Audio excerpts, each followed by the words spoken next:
All right, we are going to call our Parks Commission meeting to order for September 1st, 2022. And we would like first a motion for approval of minutes. I'll move approval of the minutes with one addition. And Okay. that would Go be ahead.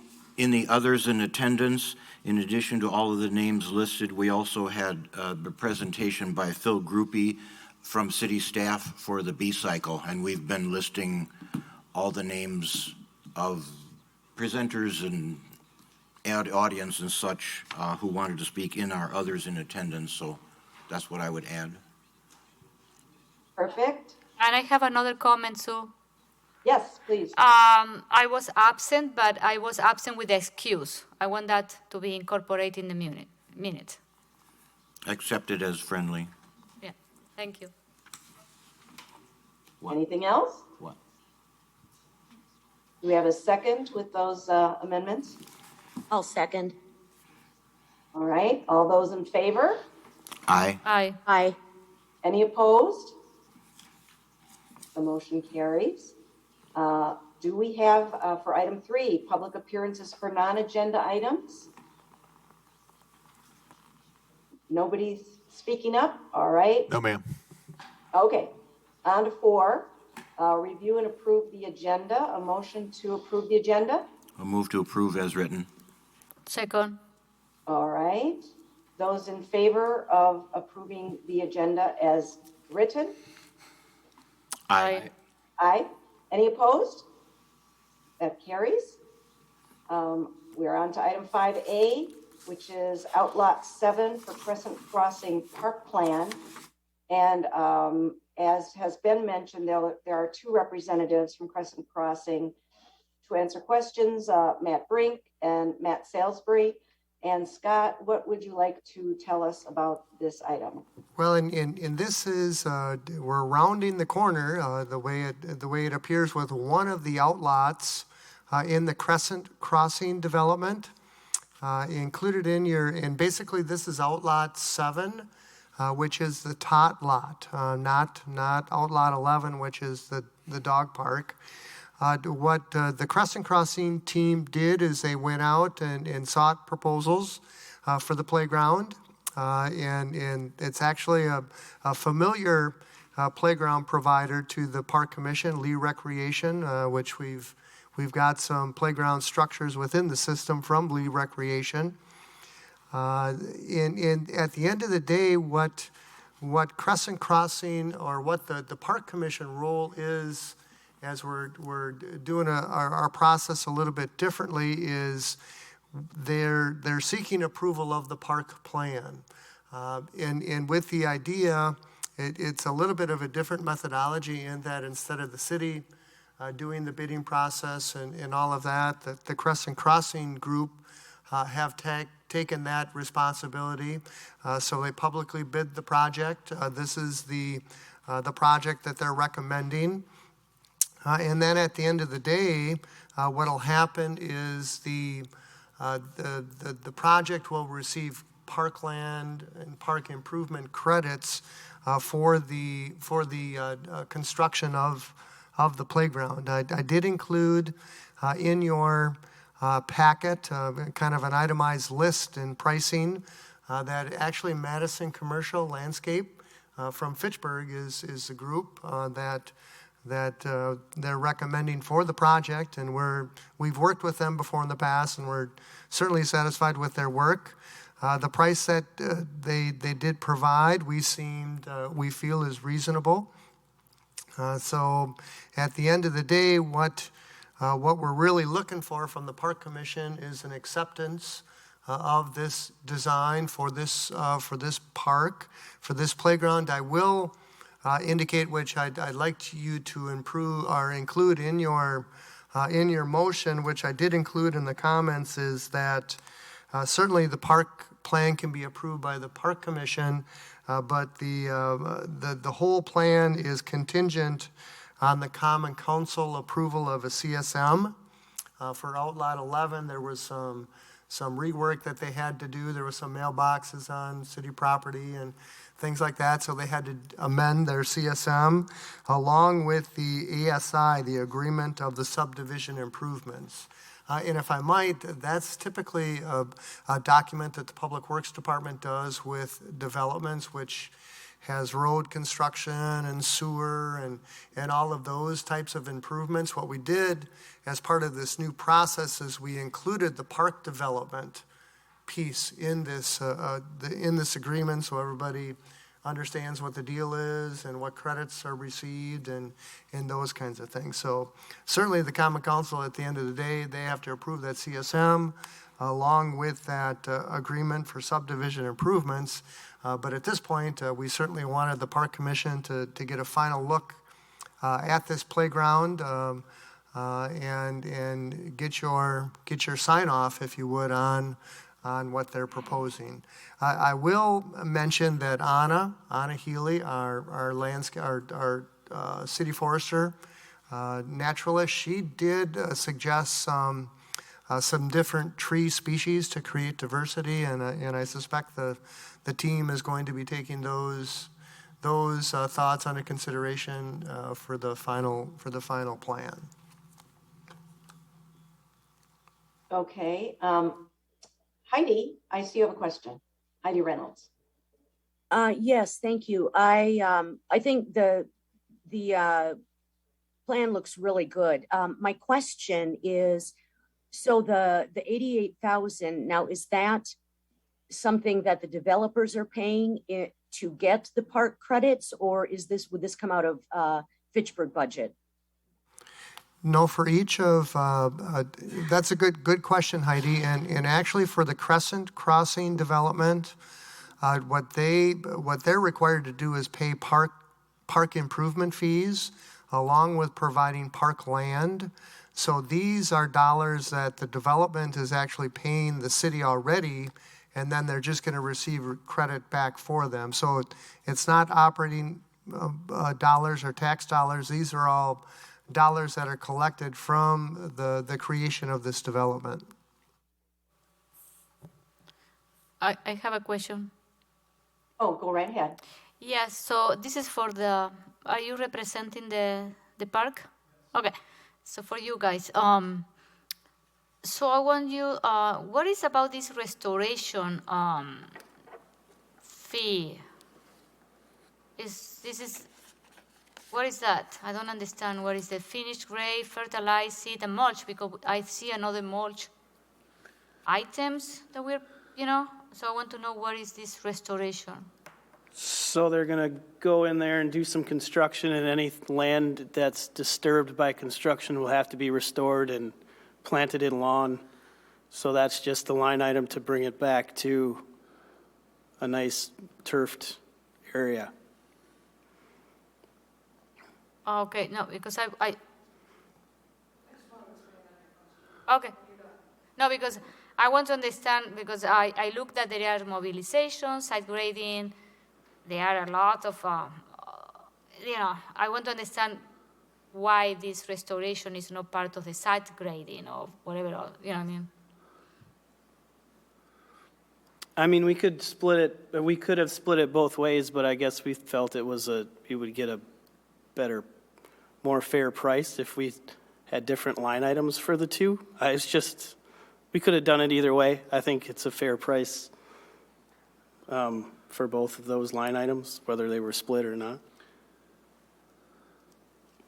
And if I might, Julia, these would be, expenses that would be incurred by the city if we renovate the area, and then we would charge back those expenses to the park improvement fees that the development. No, I get it, but I want to understand what it is, because for me, restoration maybe is something different. For me, restoration is something that after the park is done, maybe in a year, we need to go back and restore or do some maintenance. I don't know. This is what I thought. You know what I mean? So. Gotcha. You know what I mean? Okay. So, my other question then you have. How many credits are we getting from this? Credit. Well, they'll just receive dollar credit. Okay. So, and when they submit an invoice, which is part of the agreement, then they would receive, they'll pay for it, but then they will receive that much credit towards their parkland dedication and park improvement fees. And what was the original amount?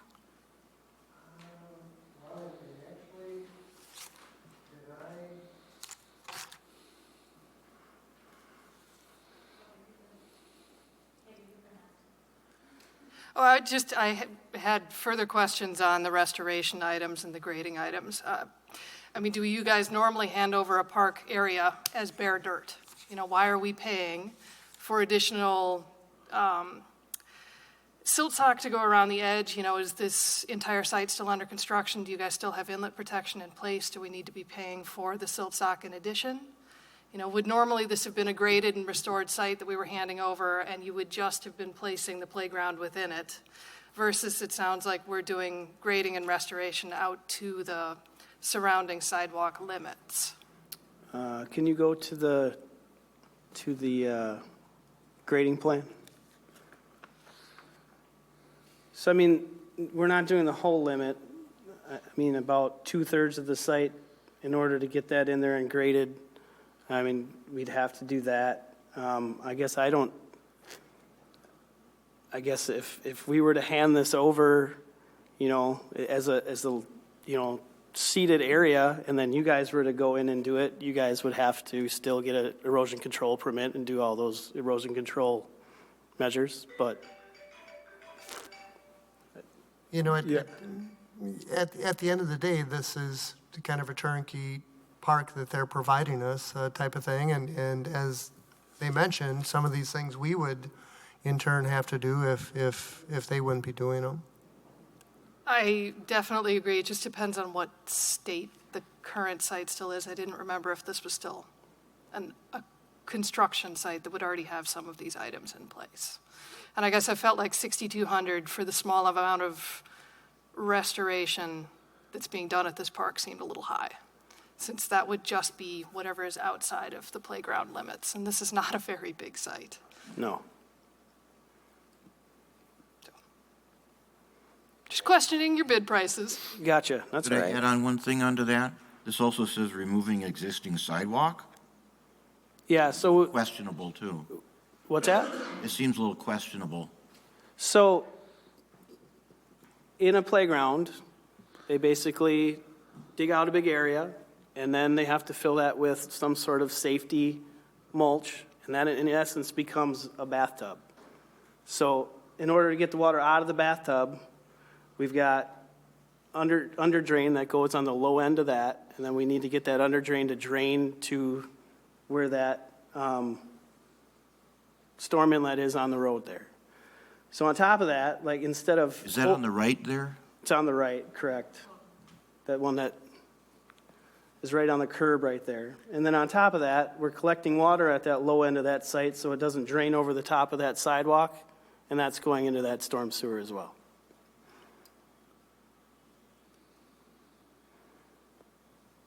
And again, those are things that your park maintenance staff would be doing and paying for it and those kinds of things, so.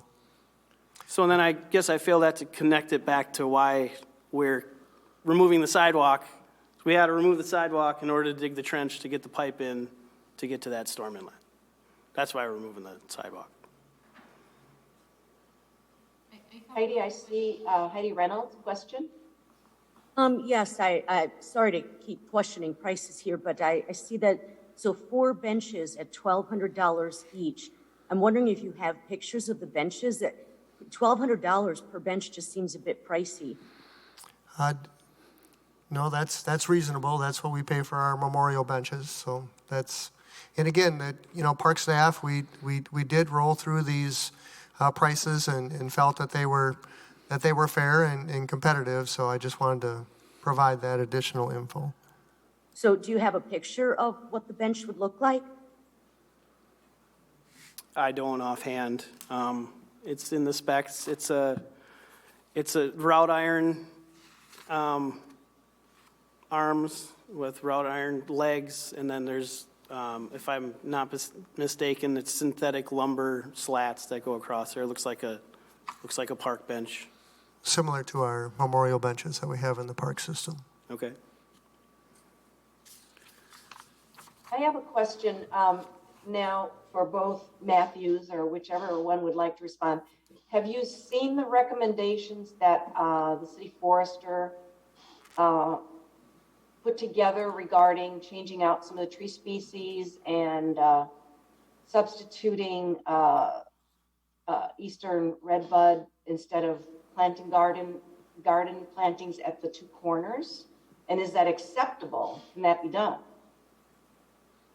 We've seen them. I don't think we're opposed to working with staff to get it how they want to get it, so I don't see them as a big hurdle that we got to get over.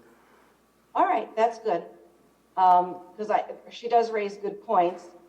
Looking for tree diversity here in the city is a focus, and if we know that it's, something as nice as a red bud can make it in those corners, then there isn't any concern about who's going to pull the weeds out of planting beds. So I would like to see that implemented. Okay. Any other questions from anybody on the commission? Yes, I have a final question. When you mentioned the restoration, is going to be the restoration for the whole parcel for the park, or is only where the playground is going to be? Whatever's disrupted by construction activity will be restored. Outside of this contract, the rest of that, to my knowledge, was supposed to already be restored. So if that still needs to be, that would be done. That would be done outside of this contract. So, Scott, what is going to be restored? What's that, Julia? What is going to be restored? Is the whole thing, or only where the play set is going to be? Put it back up there. I can show you. I would suspect that the site that the site is to some degree.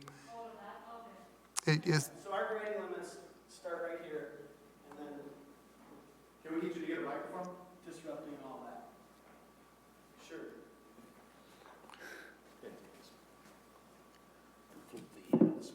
And the balance of the site is,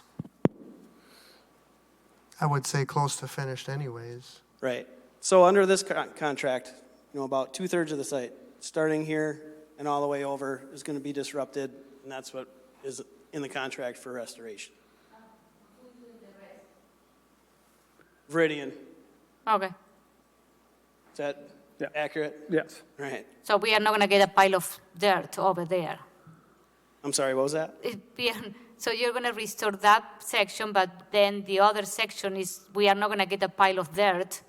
Right. If You know what it's I mean? if it's They're not gonna already restore that. Okay. if it's already not already grown in or, Okay. or Okay. substantially grown in, yeah, they'll take care of it. Okay, to be sure.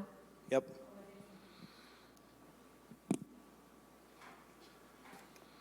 Any other questions? Are we ready for a motion? Scott mentioned, I can make the motion because I'm looking at the wording here. It's a motion to approve. The park plan is contingent upon approval by the Common Council on an adjustment to the certified survey map for Outlot 11, along with updated ASI, Agreement for Subdivision Improvements, and incorporating the changes as recommended by the city forester. That's my motion. Is there a second? Wait, is it outlot 11 or 7? 7. Oh, Yeah, we're just working on Outlot 7 right now, Heidi. They had to Right, do. but I thought I had heard 11. That's why I did. just You wanted did. to clarify. you're right. I did say 11, and I have said 7. No. The CSM adjustment is for Outlot 11. So you right. did say it correctly, Sue. Okay. Okay, so can you explain what we're voting now? Yes, please. I'll read it again, and I think I can make it a little more clear.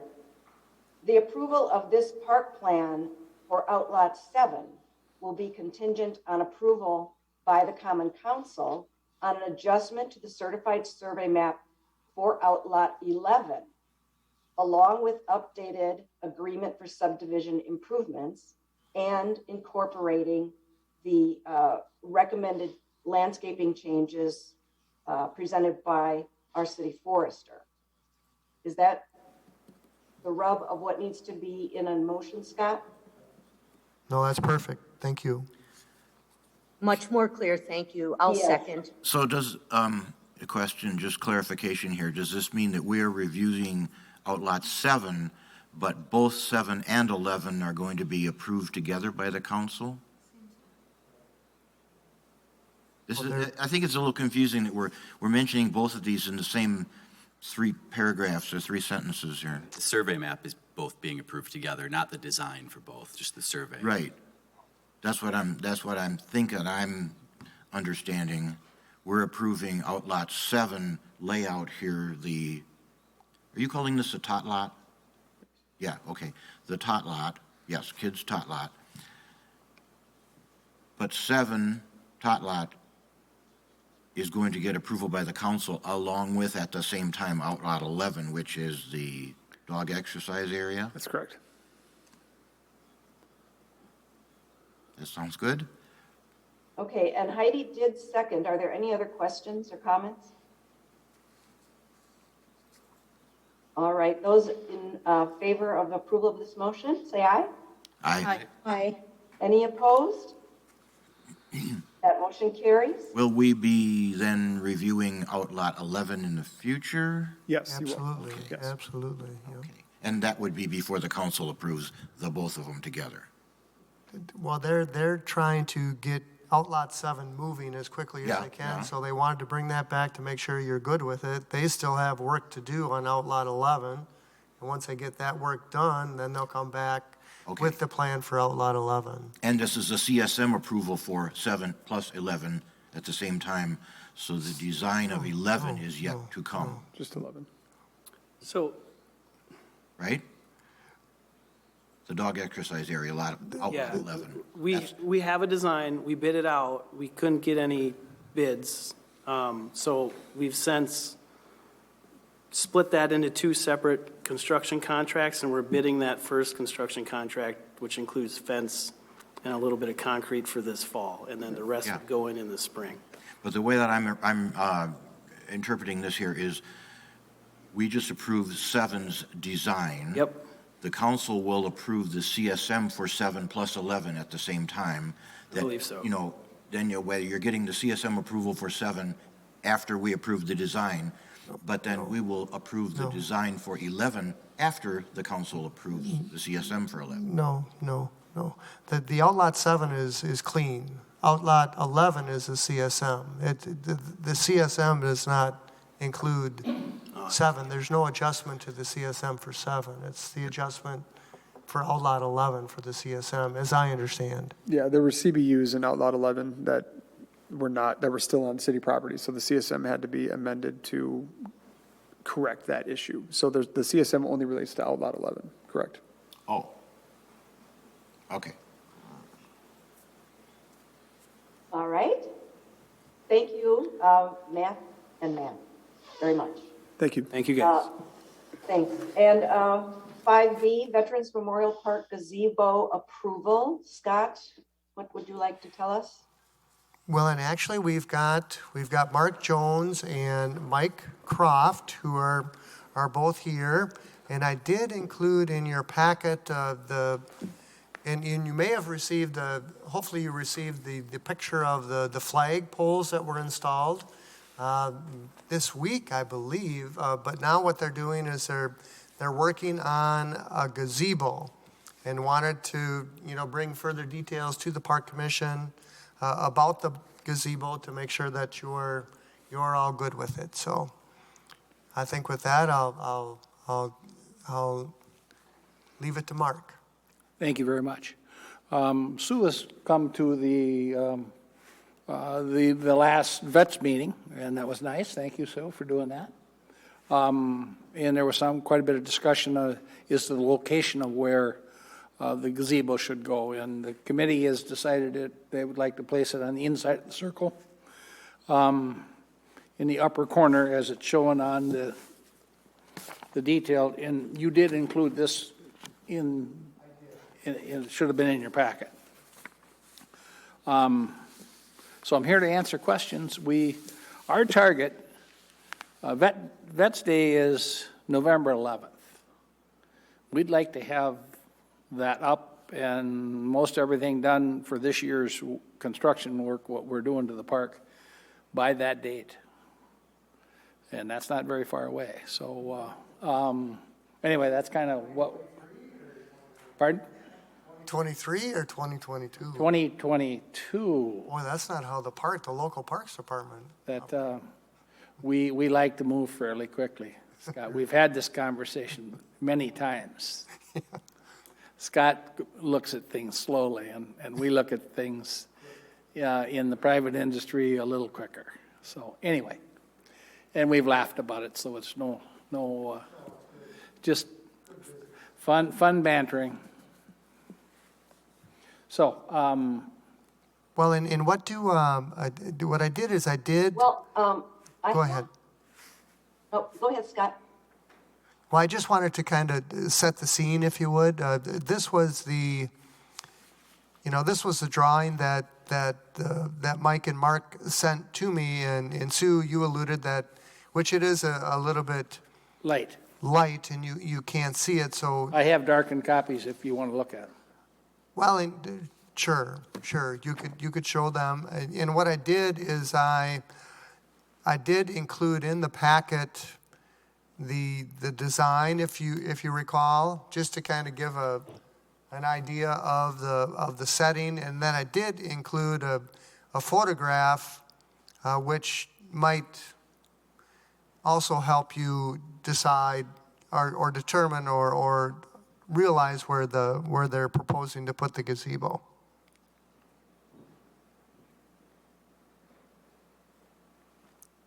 So I have a question, Sue. Okay, if I may first, though, I'd like to say I was at the meeting, and I did not hear a consensus of location for the gazebo. In fact, there was just one person indicating they wanted it in the middle of the blacktop circle, and a couple people talking about on the screen where that photo is, more towards those evergreen trees, not just across the path from where it's staked out now.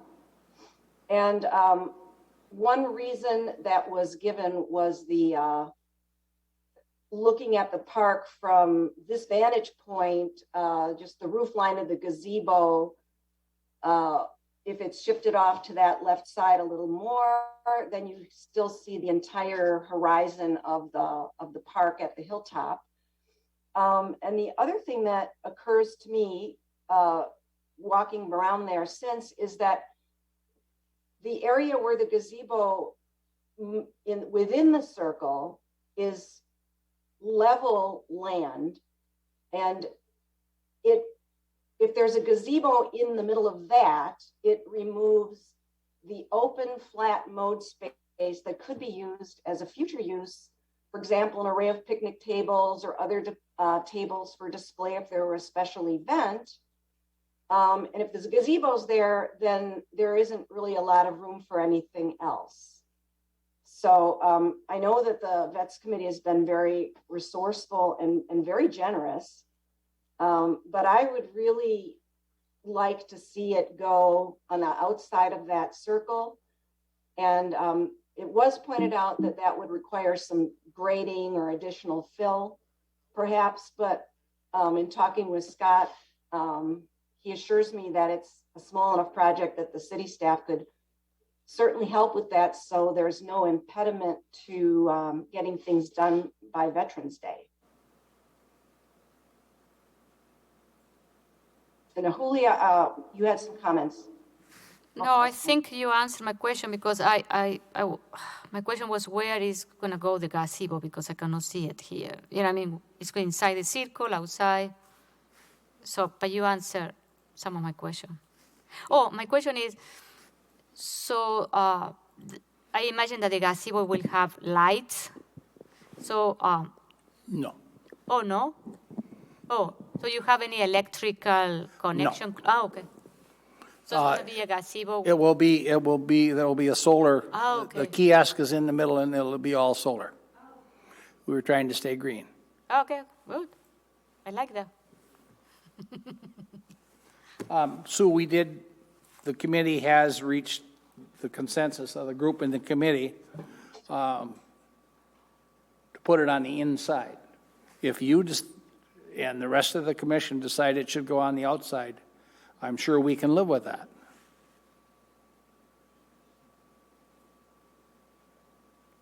Can I Are there ask any other- another question about, Sure.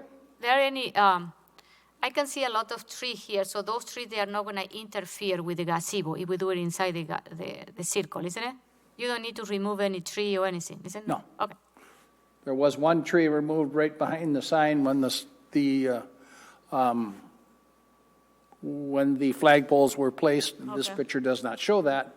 And we will replace that one tree with Okay. two. Gentleman from McKay Nursery is working up a proposal for what trees should go there. Then we'll discuss it with Anna after we have a proposal from McKay. And we'll get a donation of the trees, so there's no cost to the city. And the gazebo will be of no cost to the city also. Oh. This is all donated money. Donated. Okay. We are not asking you guys for any money for anything other than the maintenance of the park is what you've always done. Park was built about 50 years ago, and there's not been much done to it. We did clean the existing monument, cleaned that, washed it. It looks really nice. It needed a bath. I have a question, Mark. You remember that you guys came back a couple of months ago saying that maybe you will receive a donation for another, you didn't know what it was? It was like a vehicle or what it was? What it was? Yeah. Right. Is it still in place, that? Right, Are you going to get that? That has not been, that has not come to volition at this point Oh, in okay. time. Because you are not going to have a space to put. Oh, that would go nowhere in that site. It would be off to the right side. We've not been able to come to volition with that, with the Army. They're on Scott's time frame. There's no notes. It is? Uh-oh. So Heidi, I see Heidi Reynolds, you have a question or comment? Just a question. So I remember when we visited that park, and it seems to me that the gazebo they talked about was, they were going to put it sort of off to, well, left facing here, which I guess would be right as you're in the park, sort of in the middle of that grassy space by that statue. But now they're talking in the middle. I'm wondering if maybe you could sort of, on this drawing here, differentiate between the spots, Sue, that you are suggesting versus what the veterans are suggesting. Sure. In the photograph that Scott has up, beyond the monuments and over to the left, within the circle that is created by the path, right about where Scott's got the cursor, Would be right in this area. that's staked there. There were several people at the meeting. I know Tom Clowder. I'm sorry, I don't remember the other person. I know Anna Healy also favored not that location, but across the path, closer. It's not near or in front of those evergreens, but if you walked straight across the path there, it'd be in the direction of those two evergreens you see. Mark, were you at the meeting? I came late, but I did speak with you there. Yeah. I think you missed the part where people were discussing. That is true. I did miss that. And being that it was a concern of yours, we as a group have come to a consensus.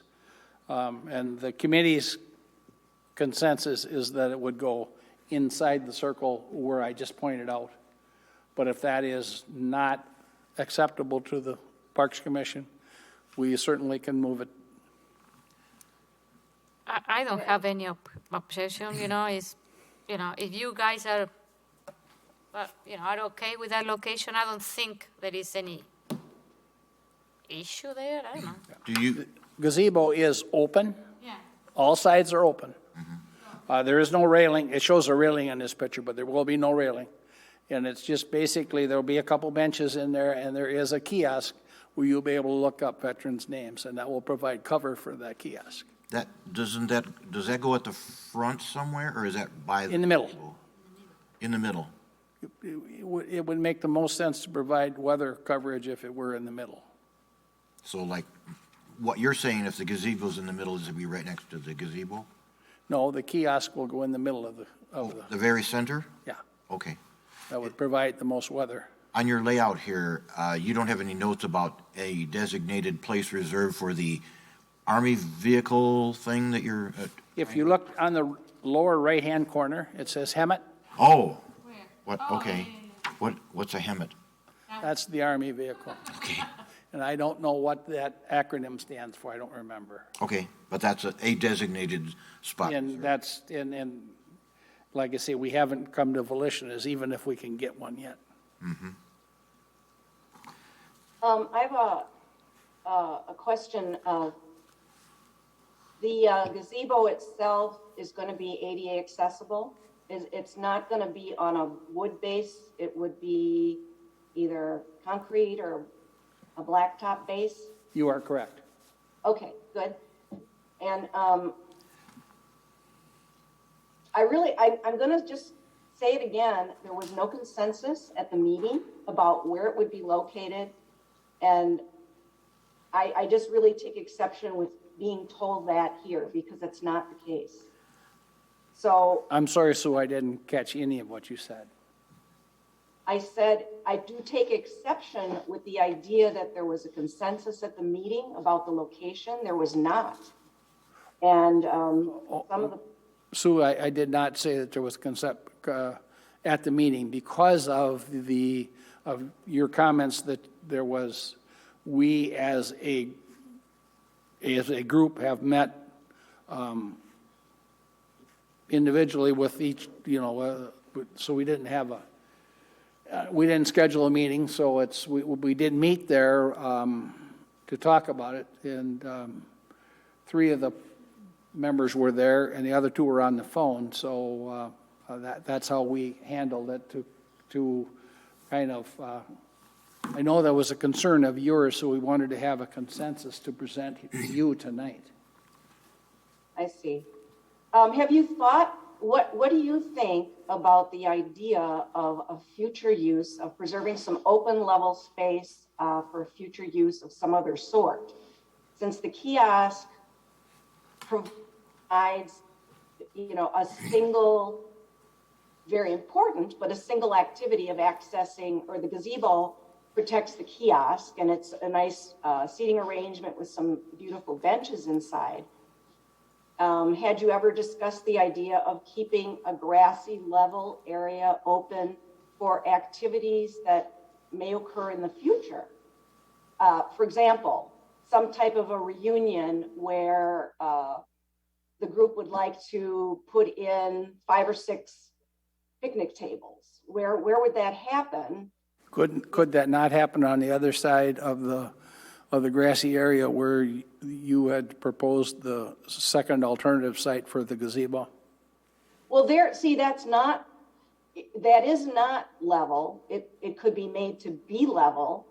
It would, to my understanding of looking at it, it would take less to grade the location I'm suggesting to accept the gazebo, and then the entire remainder of the park within the inner circle at the top of the hill, there's a fairly large level area. So I make these comments just in the interest of thinking about future uses.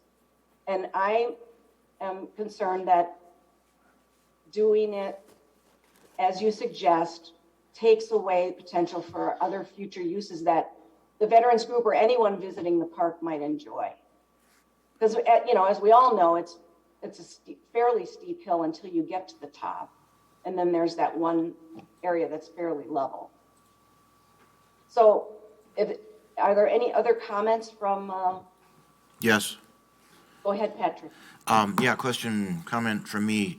First thing I want to say is I want to give your group a lot of credit for all the planning and all the work you're putting into this. And I don't want to make a point of, I want this to go, you know, something else that changes your plans. I can see Sue's vision on the use of the center area, and I guess what I would say, without saying I want the gazebo to go outside, I would just say I would sort of lean a little more in favor of the big gazebo going, that would be to the west there on the outside of the circle. And the way that I would kind of see activities, I think what Sue is referring to also is that the gazebo might be the sort of stage, even though it's level with the ground. Presenters might stand in the gazebo, and then an audience with chairs, benches, whatever, could be in the center, and everybody be, you know, facing the gazebo right across the path to the west there. It just seems like that would be a good orientation to audiences and presentations. Were you at the Memorial Day presentation there? Sorry. Were any of you at the Memorial Day presentation? We did do something similar to what you just talked about. And So, I mean, I want to defer to you a lot, so how did that work? it was down in the front by to the left of the monument, to the left area down here, and then we used part of the parking lot, which is a level, safer area for a gathering. There's tree cover there. The corner of the parking lot was used for setting up chairs, which were more stable. I see. And so if I were putting a group, that's how I would do it. I see. And that's what the fire chief, and when they set it up for that, that's how they did it. Okay, so again, I would like to defer to you for all of these decisions. I'm just saying, on our question right here, in the circle or outside of the circle, I'm leaning a little bit more towards what Sue is suggesting, requesting, however Sue wants to put it, but I don't want to throw your plans. Well, that's why we're here to talk about it and try to come up with a. If this is really undecided and your No, group. it's not. Well, we'll be voting tonight in the. Yeah, the Parks group Commission. did decide yesterday when we talked so that we could bring a consensus here, because I knew Sue had mentioned that there was not consensus, so we wanted to make sure that when we came here tonight that there was no question where the committee was coming from. Okay, the committee has decided you want the gazebo in the center. That's correct, I see. where it is now staked out. Has anybody had a chance to get to the park and look at it? I've been there, and Please. I want to clarify, because I want to expand on what Patrick is saying.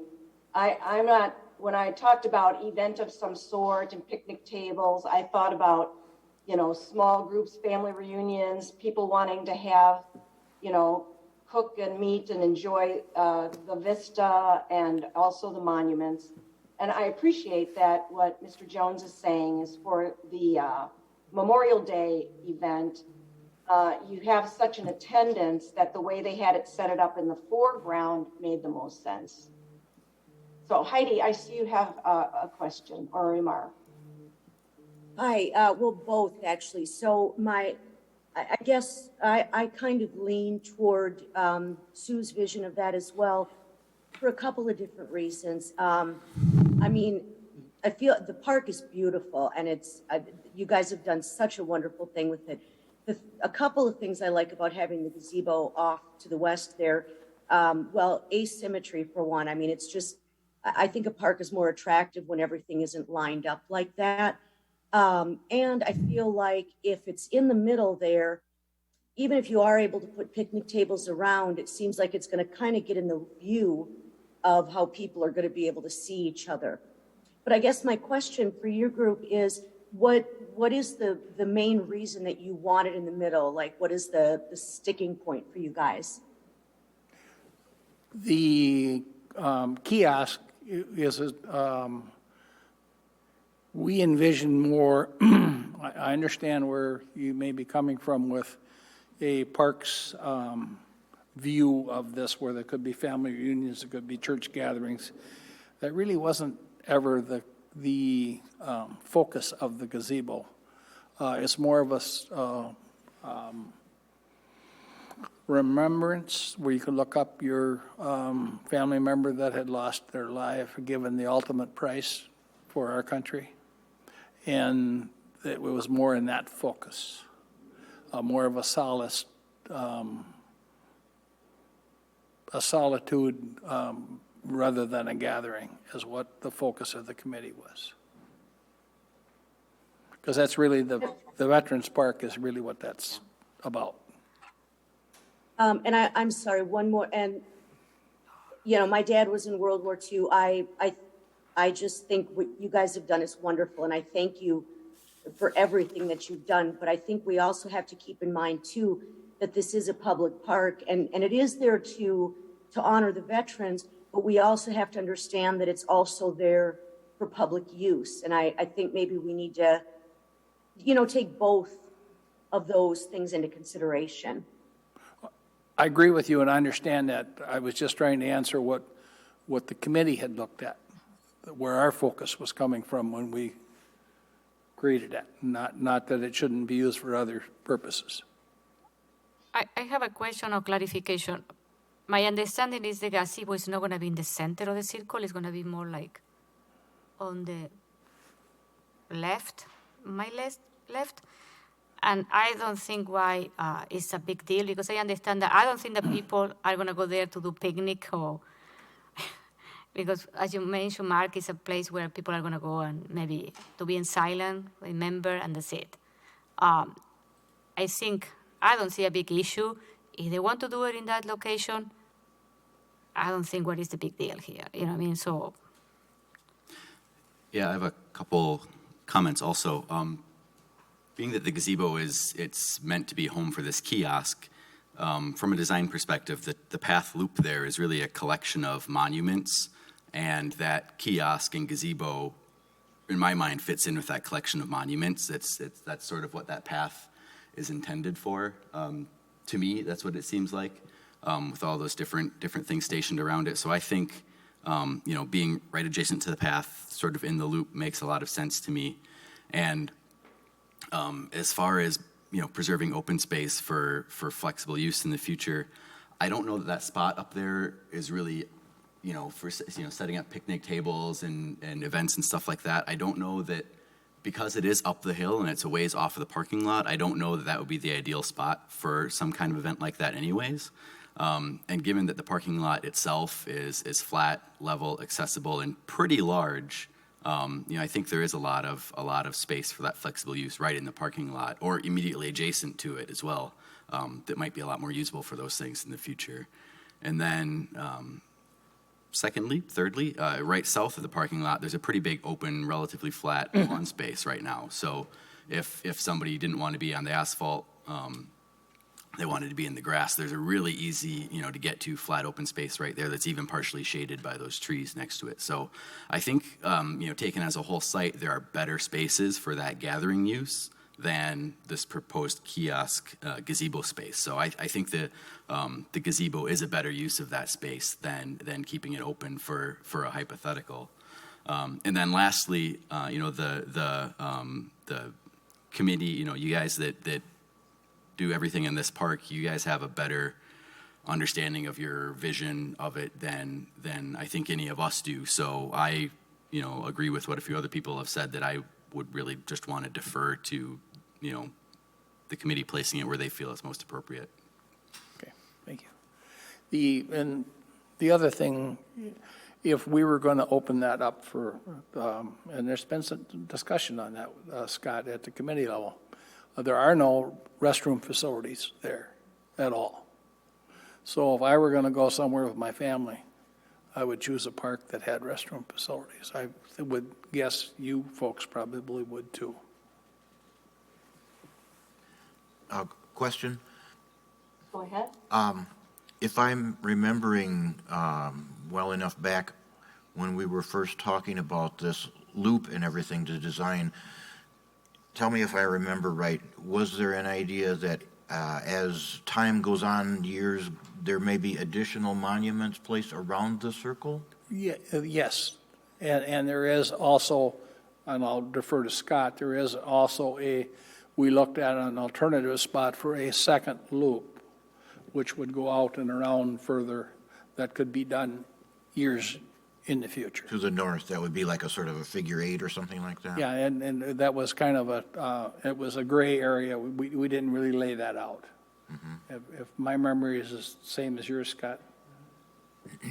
So making one little point out of that, if the gazebo is in the center of the loop, not, and according to your diagram here, not in the very center of the loop. Upper left. It's off to the left, adjacent to the path on the west side there, but on the inside of it. Then the outside of the loop may be used by future monuments or. It's possible.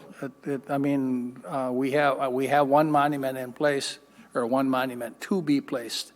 But there has to be some, we felt it wasn't stable enough. It's the boots and the weapon. You've probably seen them in the veterans. It's the fallen soldier with the boots and it just, we didn't feel it was solid enough. So we wanted to send it back and have that redone so it was more stable, so that it couldn't be injured in any way. Okay. Just one suggestion for you to talk about with your group and see if you have any interest. You mentioned there would be no lighting in this gazebo. Only solar. Well, Only solar. is there a solar light on the gazebo, actually? The kiosk will be run by solar, so that Yes. that could provide some Yeah. lighting through but we want to keep it green. Yeah. And so it would only be what the solar provides. Yeah. There is no power. I'm not talking about electric service, anything like that. I just know that there are various, call it independent portable or something, solars where the solar collector cell is a separate thing that could be mounted on the roof, and then the light on a cord would be underneath the gazebo. Exactly. That's the only thing that I would suggest Yeah, might be useful. and that is in the plans. Okay.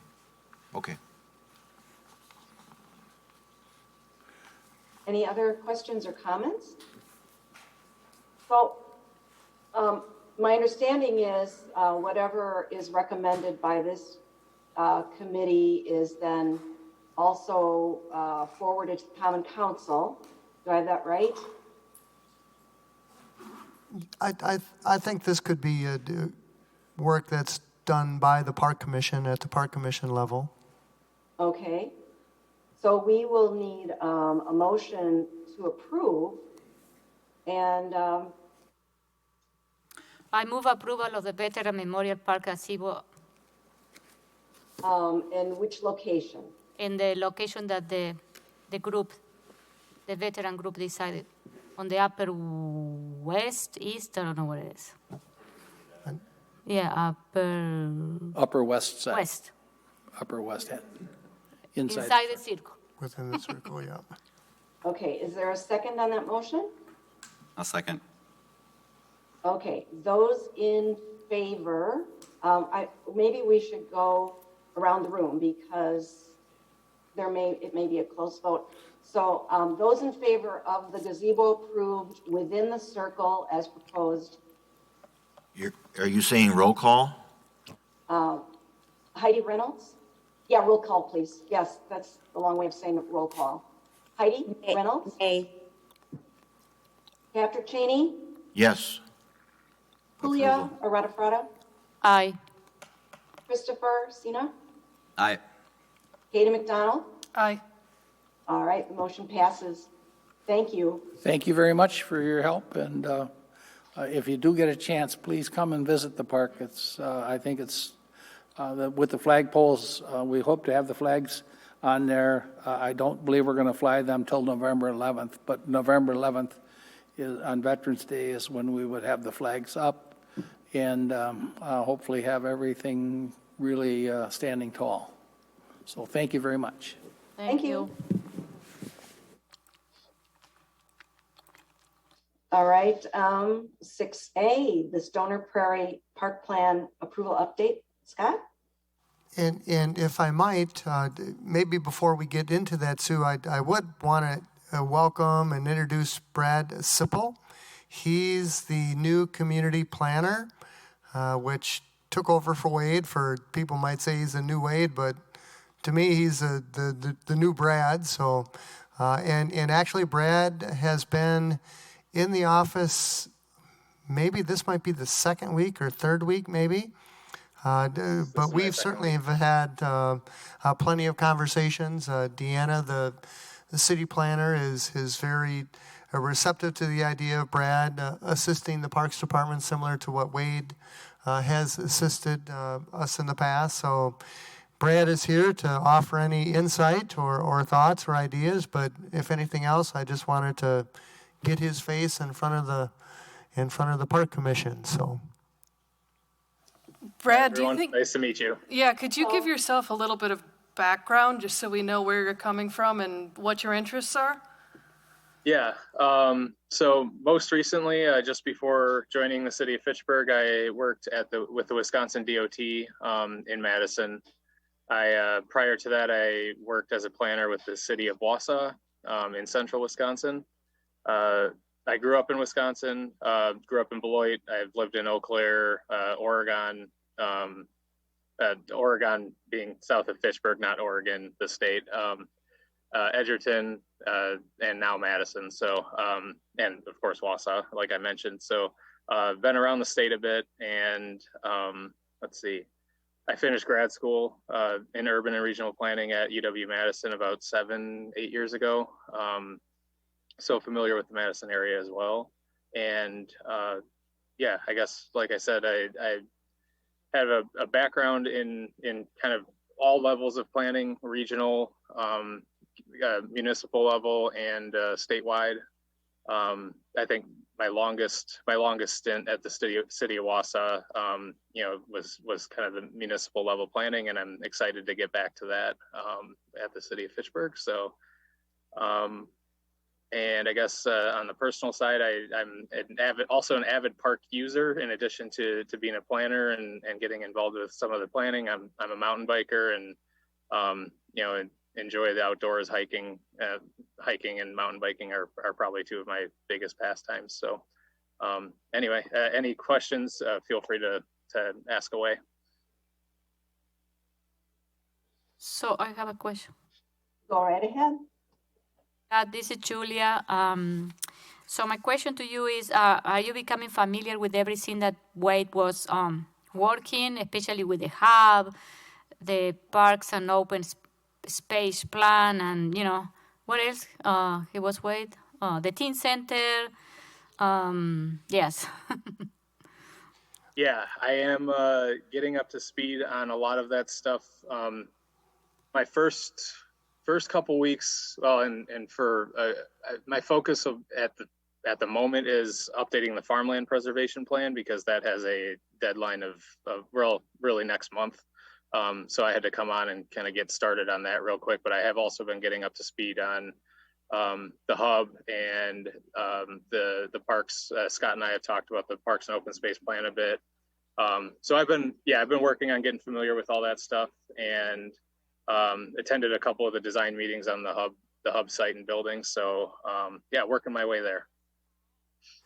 And I might share too that Wade did come back to the office. He needed to gather some files and things like that. And actually, Brad and I had a meeting scheduled for 1:30 to talk more about the park ideas. And Brad suggested, well, why don't we get Wade in here? So we all met, and we were able to really kind of give Brad an update on all the different with the Egg Park, the hub, the park and open space plan, Stoner Prairie plan. So yeah, we tried to give him a crash course on everything that we're currently working on within the park system.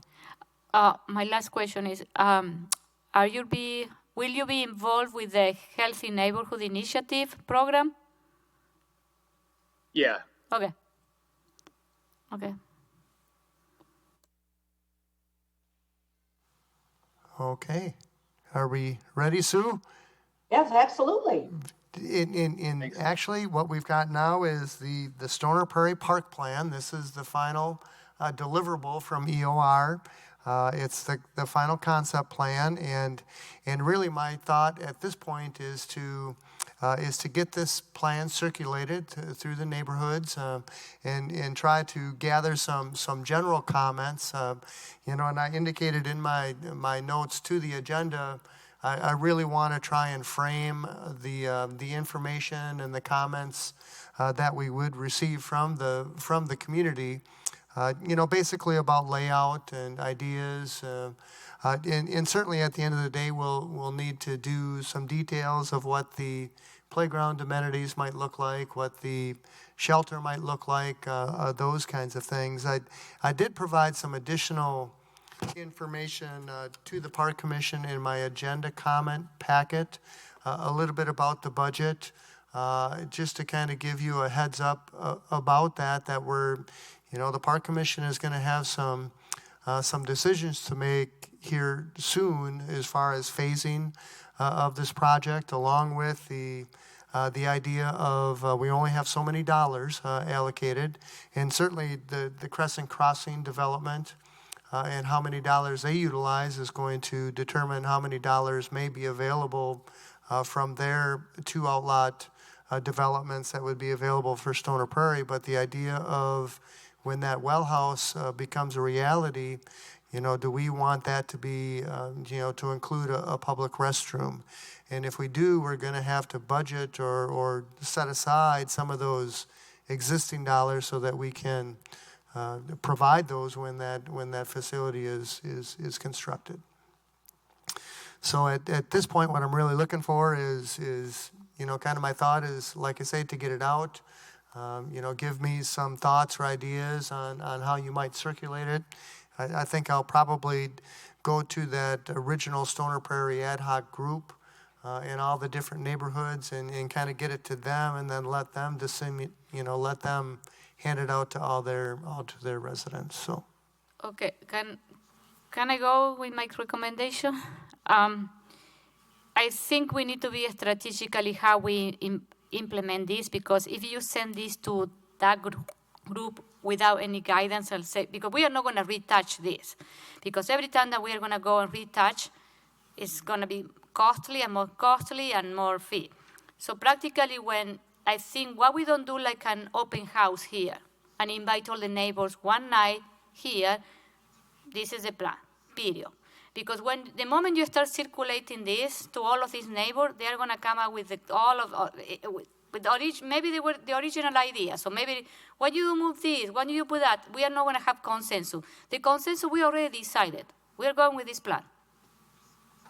And that's what I'm here for. I guess I'm looking for your thoughts and ideas on how I would present it to the neighbors. Yeah, my idea is we should do an open house here in September, at the end of September, invite all the neighbors, and bring the consultant who designed that and explain this is what the Park Commission decided after considering all your input from the previous meeting, blah, blah, blah, blah, blah, and that's it. Because you know what is going to happen. The moment you start circulating this to all of these neighbors, we are going to have 10,000 of recommendations, and they're not going to be consensus, and then we're going to be a square one again. And I definitely want to avoid that, so I appreciate those thoughts. So this is my recommendation. I agree with that, too. Does this work out in the timing that essentially we are taking action to approve what we see because we've discussed it before, and then after this meeting, then if we had an open house at the October meeting, does that work out in timing? Well, and I, that's a good point too. I think what I would do is probably do an independent open house and then report back to the Park Commission on what we hear. But the idea of having an open house, and as Julia suggested, I could give the whole story of what happened, and it went through a couple, and this is what we have, and we wanted to present it, and just for your information, information kind of thing, and see what happens. And certainly, I appreciate that. I like that, yeah. So a separate independent public, what would you call it? Public hearing, yeah, information session, Park Commission's final yeah. draft of the Stoner Prairie Park Yeah, Plan. later in September, but before our October meeting. Well, I'll have to, I want to give so- enough time and those kinds of things. But at the end of the day, I think too, then, because I want to begin to start to implement this thing right away in 2023. So once we get that box checked, if you would, then we need to get some work put together on what we're going to prioritize. And because I did include, the budget estimates that EOR provided in your agenda comment packet. So I see that Heidi has her hand up, but I want to just ask you, can you just point out any changes to what we are seeing in our packet right here versus what we saw at the last meeting? well, it really what Rob did is he incorporated all your changes. He's got trees along the south end there. He tried, he took from the existing Stoner Prairie Park, he kind of tried to feather that in. There wasn't really major changes, just had trees. Like I say, on the south side of the path. Okay. He may have added some additional trees to encircle the playground. But I think The other thing that he did is the prairie section is, it's bigger than they used to be. Yeah, that was the other Yeah, I was discussion. thinking that it we was. had. The one thing that I'm seeing, just because I had commented on it, is the row of boulders there that partially encircles from the southeast up to the north, and then it stops. And we had discussed, I had suggested it, extending that at least over to the west there to the sidewalk. It doesn't have to circle around all the way back to that east-west path. And again, those are the details that we can hammer out as we continue on with it. Yeah, I'm just looking for any differences here based on my memory of what I saw previous. Exactly. I do think there are a few things that were not captured, so it would be good to have a list or something, because if this is the master plan, we're not necessarily going to go back to old comments again. So extending those boulders was one. Continuing the prairie up in that funny little triangle area at the very northern edge up against Scarlet Drive was another item. And I would make sure we clarify there was supposed to be a planted border between that existing playground area and the north-south asphalt trail.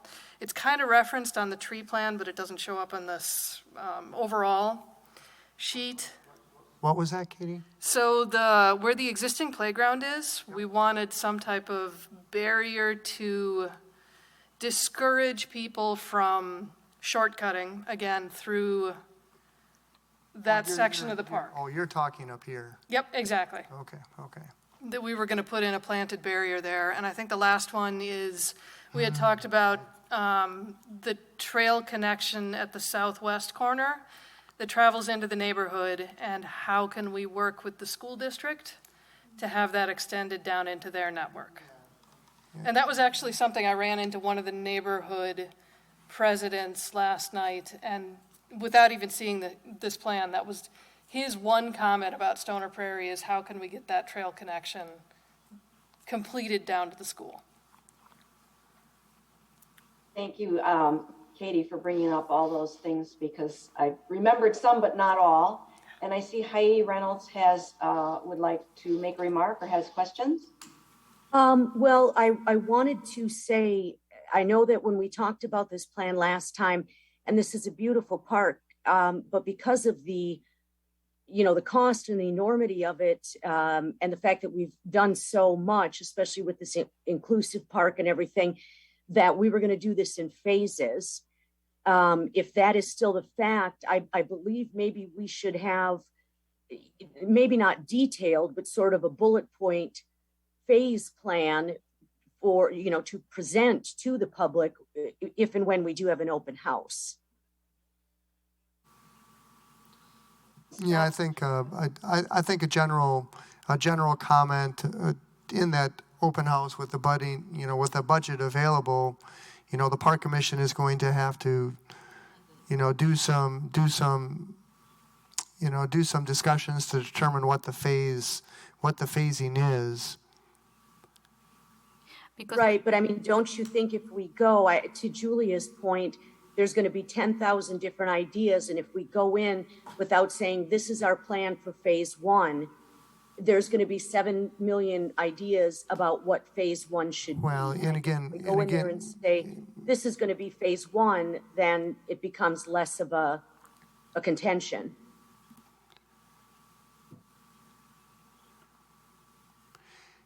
Scott, we need to know exactly how much money.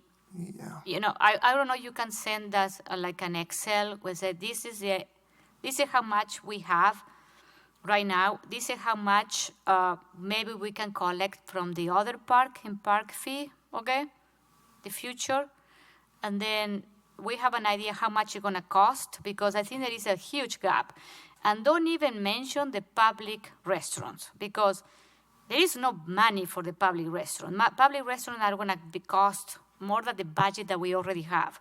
So public restaurants are. But the other thing I was thinking about this park, we don't have parking lot here. So this is not a park that is we can invite everyone to come, because there is no parking lot. And then this is another drawback here, because so we don't have parking. So I imagine that this is a neighborhood park. That's it. And this is what public restaurants should be. If we do it, it's going to be in the future when there is some money, I don't know from where. But looking at the city budget, looking at the park budget, don't even mention the restaurant because there's no money for restaurant. So Right. And Julia, I agree with you. The other thing I wanted to say is I think it's important for us to remember too that, we have to be frugal with taxpayers' money. And I think if we go in with a plan, that is a way to demonstrate that we're not just necessarily thinking about building this beautiful park. We're also thinking about building this beautiful park within our means. Yeah. Just having been involved in the background of the committee from over a year ago, part of the concept of an area park is it mile radius, is that a lot of the people that do attend are walking there. And then there was discussion then about a parking lot, but really there was more of an assessment at that time that the street parking, would be adequate in addition to the schools. And now this is a separate discussion, but about when the fields are used by Ultimate Frisbee, that to continue to work with those groups because the school allows parking in their lots. And in fact, the principal had stated that any event that's being held, as long as it's not during school hours, people are welcome to park in the school lots.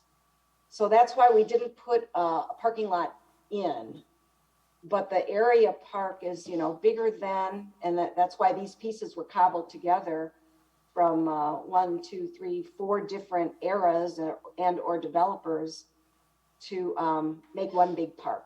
It's about 11 acres. And at the end of the day, this to your point, Julia, this is a neighborhood park for the Stoner Prairie development, and they provided the funds. It may function as an area park in that we've got the Ultimate Frisbee fields and things like that. But really, the main goal is a neighborhood, the neighborhood park where people will be walking and those kinds of things. Does it have the designation of neighborhood park rather than area park in our classification? This will be Stoner Prairie Neighborhood Park. Okay, yeah. No, Scott, it's an area park. It is not a neighborhood park. It is not classified as a neighborhood park. No, it's an area. It's classified as an area park, Stoner Prairie? Yes. Yeah. Okay. Yeah, I would challenge, I guess, some of the thoughts as to whether or not, how much money we should be putting into this park. It is heavily programmed. There is an enormous amount of development that has happened around it. And while there's a lot that is shown on this plan sheet, quite a bit of it already exists. So all we're looking at doing is planting some new prairie areas We're putting in a shelter, an open-air shelter building, a playground, a basketball court, and then working with other departments within the city to add restrooms that I think are sorely needed here. But I want to tell you that I need to see those numbers because I think there is a huge gap. Even though it's not too much, the gazebo only is $160,000 today. I don't know next year how much it's going to cost. You know what I mean? So, and then you have to add the basketball court, is another maybe 40, 50,000. I start adding, and then you know what I mean? And Certainly there is, there's going to be some discussions with our budget, that's for sure. But at this point, we're really just trying to create the park master plan and then, work to try and get as much of it or get the whole thing implemented, so. I have a question. I would like to get a little clarification versus what Katie said a while ago. This little triangle, which is up there at Scarlet, and then it turns the corner and goes north. I don't know what the north road is, but is that a triangle that you mentioned the prairie is supposed to be extended into that little triangle up there? Is that what you were saying? I believe that was discussed last time, and the very northern edge, Scarlet Drive, goes across, but then there's actually a bike path that goes across. It's not a road. And the neighbor that is that is adjacent to that small triangle. That's what I'm getting already to. has a prairie Yes. established. Oh, that's what I'm getting to, is I think there was at least verbal, maybe more, agreement between Scott and that neighbor. I don't remember their name. I've talked with them in the past about kind of like they have been taking care of it because it was just outside of the park or sort of an abandoned little area, and they asked permission and they've done something with it so this doesn't disrupt something they have done. Okay. Oh, okay, then I would like to make a point of something just for clarification here. The existing ball field to remain, it says, and I will refer to this point later, you will see why, but I believe that we have been fully agreeable, just fine, absolutely okay, with no changes at all needed, that ball field is exactly the way it is and it remains like that. In other words, my point later will be no fencing around it. Patrick, we did actually as a group even say either or a couple months ago, and I think everybody just sort of blurted out no fence. Because especially here, it would take away from the use for the open play and absolutely that goes on. So that does have the ball field has some benches and backstop fence, that kind of thing. It has that now, right? Yep. So that is completely sufficient. Yeah, I think so. So today, though, we're just we've all gone over what we see. As Scott, do you need any type of vote at all, or are we okay to just move forward from here? Well, it's always nice to get a vote that I'm on track and we'll keep moving. All right. So a motion that states we've reviewed the plan and approved. And then what I'll do is I'll have a public the meeting. Additional remarks that have been brought up tonight, and so we're only talking about the plan. We are not the discussion for the next time or another day is phasing and finances is separate from tonight's vote about what we're looking at. Is that correct? That's correct. Along with I'll have a public meeting to present the plan. Okay. Anyone want to offer a motion for? Motion. Okay. And we're all clear on what that is? Our motion then, if I am understanding, would be that it includes the comments that we've been making here, which we are saying what we're looking at in our packet is not exactly with all of the details that we talked about in the previous meeting. Those are supposed to be included here. Right. when I talked to Yes, the phasing neighbors, and, yeah. Or I could draw him in there, probably. He's All right. he's paid in full. I'll restate what I said, and then Heidi can tell me if that's the motion, to make sure I'm not misleading anybody. This is a motion to approve the rendering that we see tonight, with the addition of the comments that came in collectively from the various members about elements of the park design. And the other thing we are approving Scott to do is go ahead with planning outreach to the neighborhoods to review the plan. and phasing. Well, the phasing and finances is at a later time. Okay, all right. So I just want to make sure that at some point phasing gets addressed. So if that's a separate meeting, that's fine. Yes. Is there a second to that concept? No, something is wrong. We are gonna have a town meeting or public meeting with the neighbors. We are not gonna distribute this to the neighbors. They're going to come here, not we are going there. Right? Well, the what was promised to neighbors, what was told to them at the onset of planning, is they would have a chance to comment on this. Now, this is our final design with our add-ons from tonight, but they certainly can comment, I would think. But whatever promise was made, does that preclude them with saying, come here and discuss it in a public information and input meeting in council chambers? It wasn't to have been at a Parks Commission meeting. It was just something Scott was going to run. But rather than, Now, as Julia's warning about, don't send out flyers to 600 people in the neighborhood and ask them for their comments, because then, yeah, we're... Well, I understand that. But, and I can see the value of either approach.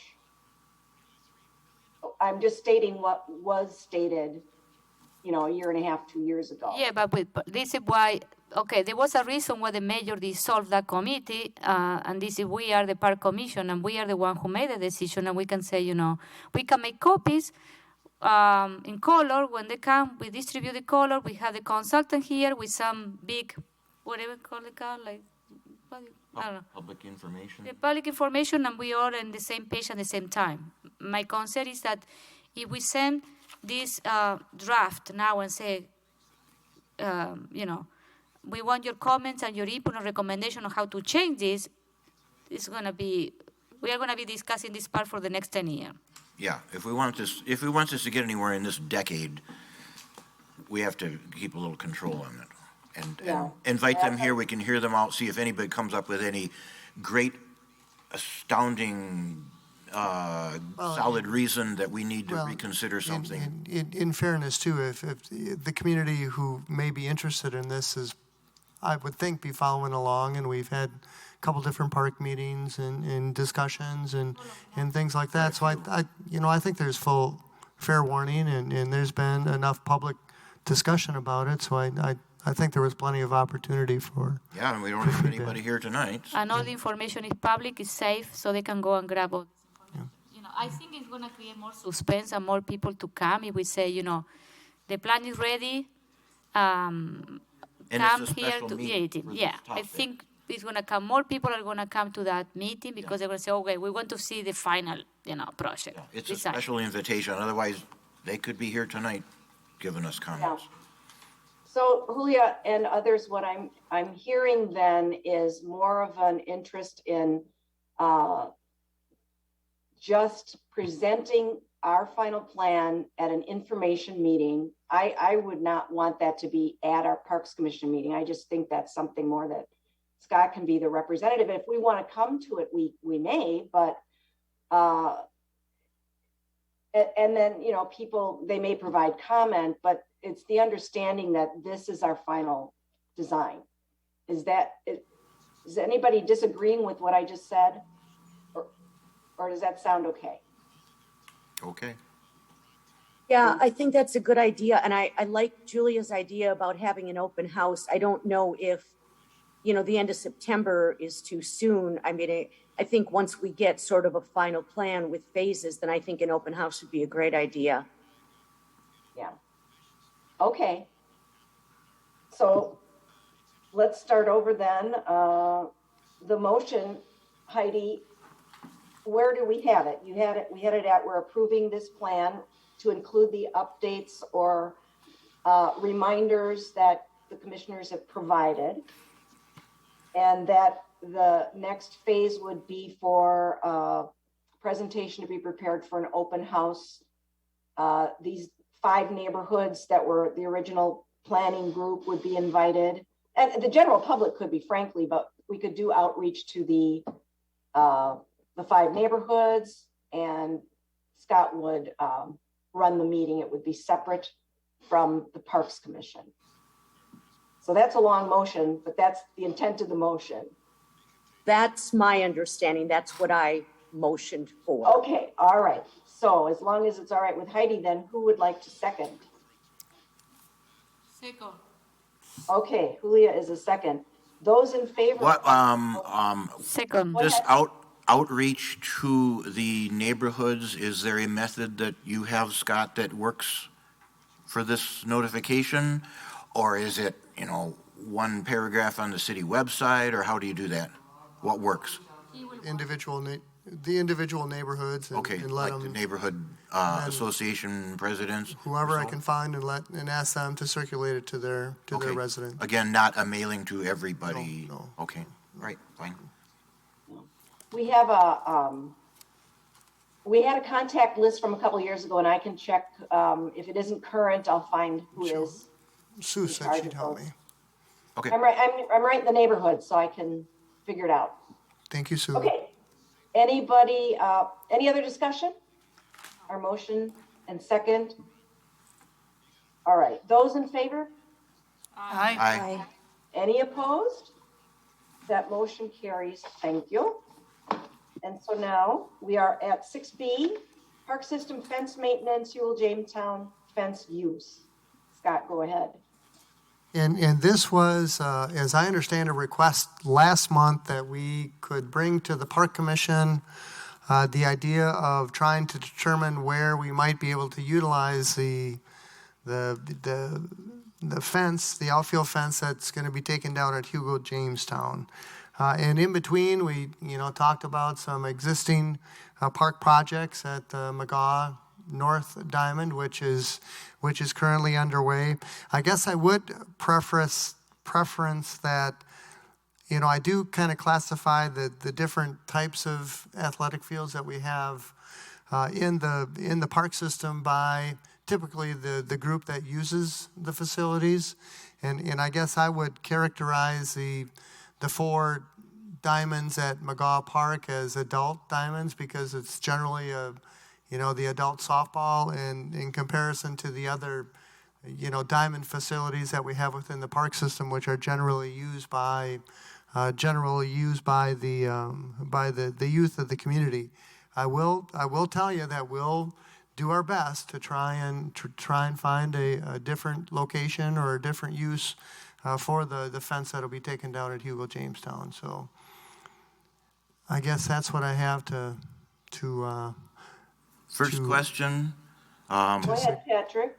First question, the council, as I'm remembering, approved on the CIP amendment to remove the Hugo Jamestown fence back, let's see, this is September, August, July, I don't know, wasn't it like July 9th or something like that? Almost 2 months ago, and I am receiving reliable reporting that the fence has been still up, at least through yesterday, and I pointedly drove by it today, and it's still up today. What's taking so long? This is under unanimous approval. Well, neighbors plus unanimous council approval to take that fence down, and it hasn't been touched yet. It's still up. It's on, 2 months is not a lot of time. it's on the list. You know, I want to say this is not a priority. You know, the council voted, but it's not a priority for them to go the next day and remove it, because the other thing that you need to have a special tool to remove some of the stuff. But this, I don't know why, to be honest, I don't know why we have this in the agenda, because that one is an internal topic from the park. You and your team decided what to do with this. I don't know why we have that to discuss tonight. Because several of us asked for this to be an agenda item. Yeah. Well, and from my point, I'll just say that when we met last month, I just asked Scott to find out if it could be used. Sorry, my dog is doing a squeaky toy right now, but asked Scott to find out if the dog park over at Crescent Crossing could use it. And so, you know, the update there is they cannot, correct, Scott? That's correct, yep. Okay. And so then this is going to come out, and then so the other question is what will happen with this fence once it's removed? Is there And that was the reason for the agenda item, was to discuss what we could potentially use the Hugo Jamestown fence for. Okay.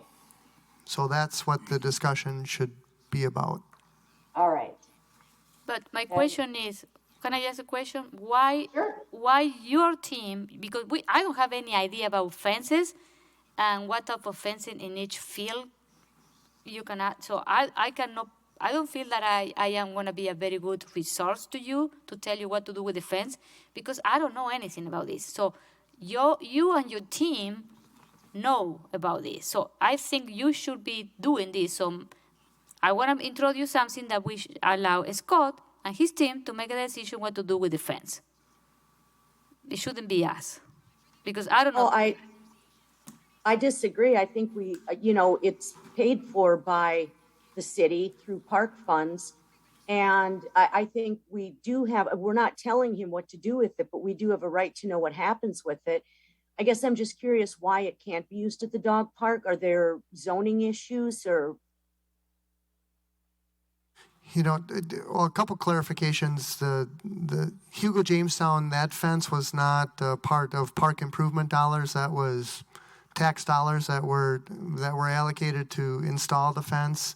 And actually, the fence at the Crescent Crossing, they're proposing to put vinyl fence there instead of the industrial cyclone fence. So I don't think it's the effect that they're trying to display at their dog park. Okay, so it's more of an aesthetic thing. It's not that the fence won't work. It's that the developers prefer to have something more aesthetic. They said they wouldn't be interested in the cyclone fence. About months ago when they described it, they talked about that black vinyl coating, and just a guess, but they've likely promised that to everybody who lives there.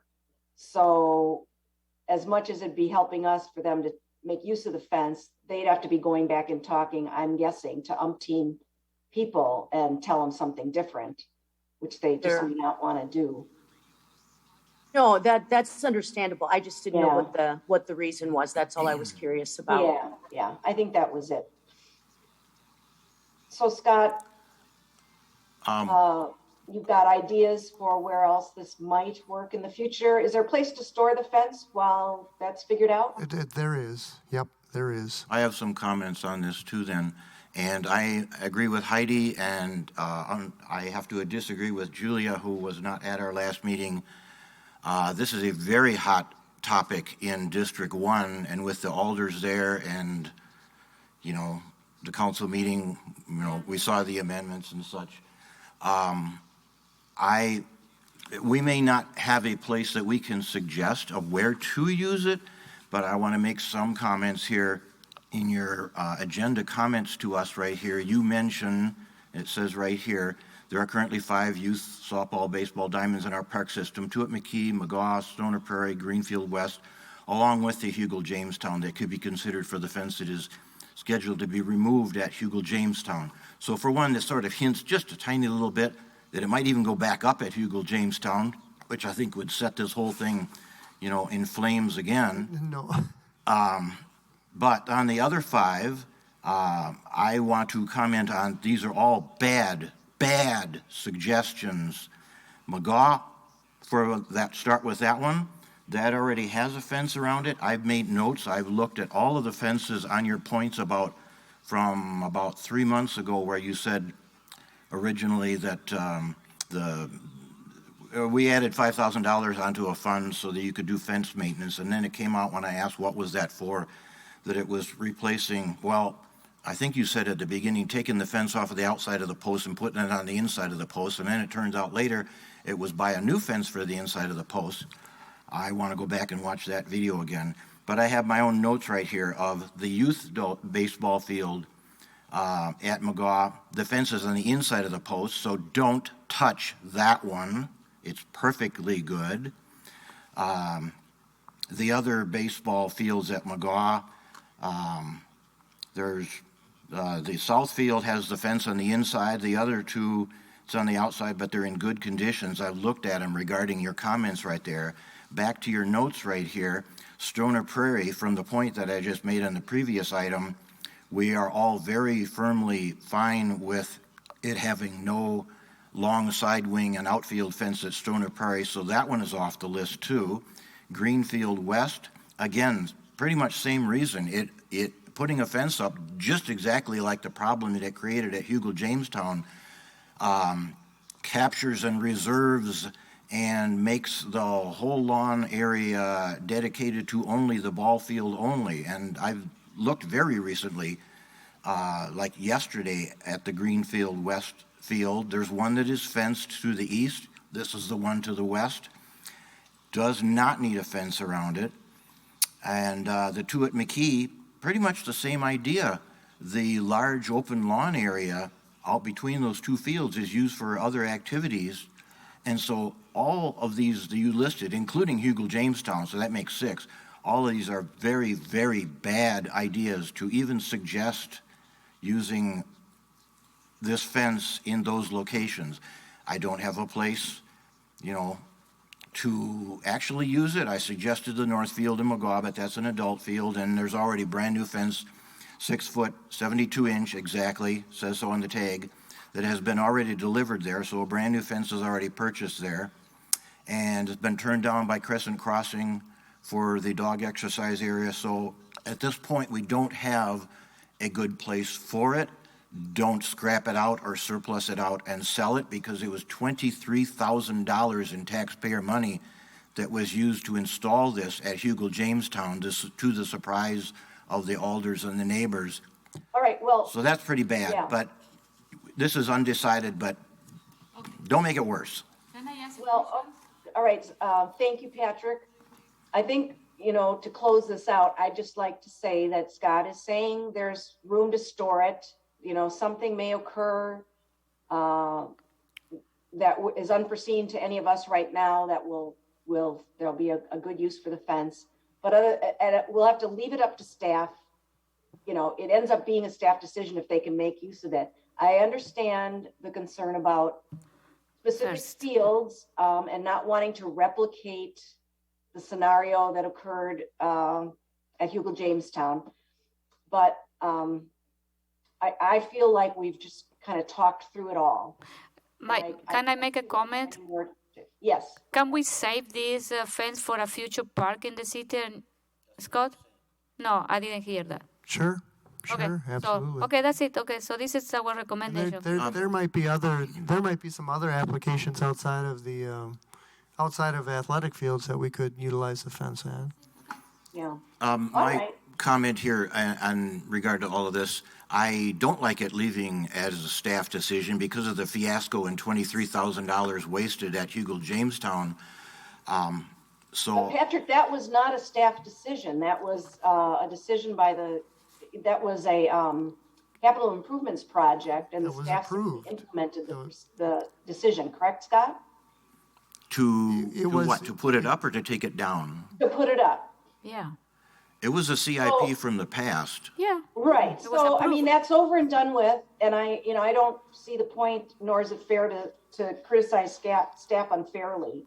And I would really like to now finish up, because we've determined that it can be stored, there may be some other uses, and just leave it at that.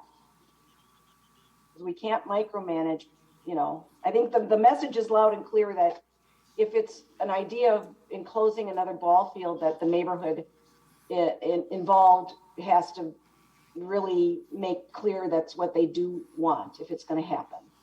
I would like to add on to that if there is an idea that comes up for using this fence or really for putting up a fence on anything similar, that we should hear about it first here and decide for ourselves and even approve it or vote on it or something before anything like this happens.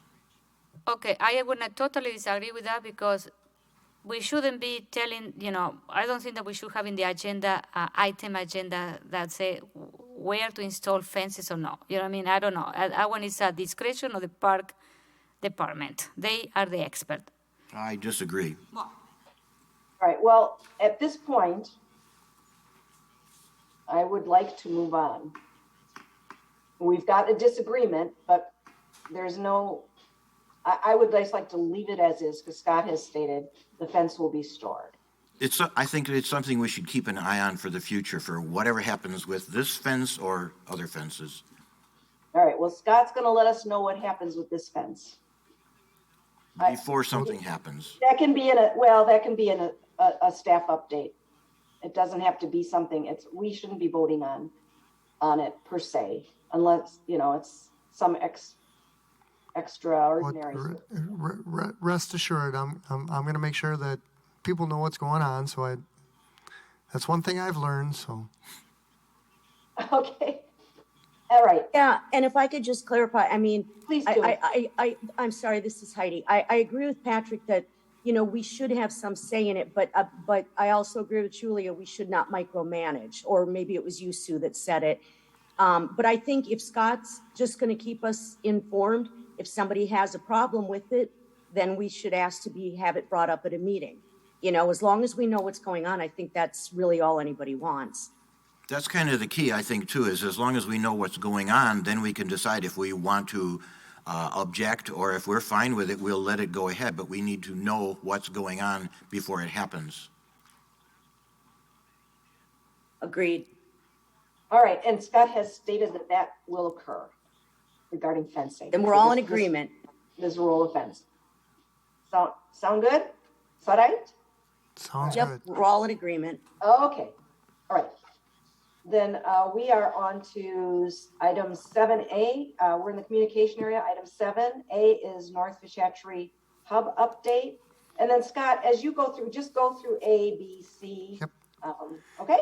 Very good, very good. Communication. I did want to provide the Park Commission an update on the North Fish Hatchery Hub update. We've met a couple times. We've had some preliminary discussions with the Hub design team, so that's continuing on. And Brad is kind of the park planning component to that project. The small-scale egg park at Terra Vesa is also moving along. We've got the schedule for that listed there. And I did want to bring up one of the items that we're looking to continue on is the update of the Park and Open Space Plan. I did include in your packet, this was the last red line draft of the items that Wade kind of disseminated from public comment and the Park Commission. So if at your leisure, if you could run through that, but that's kind of going to be the text that we're going to include in the update of the Park and Open Space Plan. I will tell you, which I did include in your comments with, we've got now a new position within the city, a GIS coordinator, who is really going to be doing a lot of mapping and those kinds of things. And certainly as part of the Park and Open Space Plan update, updated maps and those kinds of things will be included. I did want to share, just as a general note, that in 2015, we had 60 parks and 591 acres.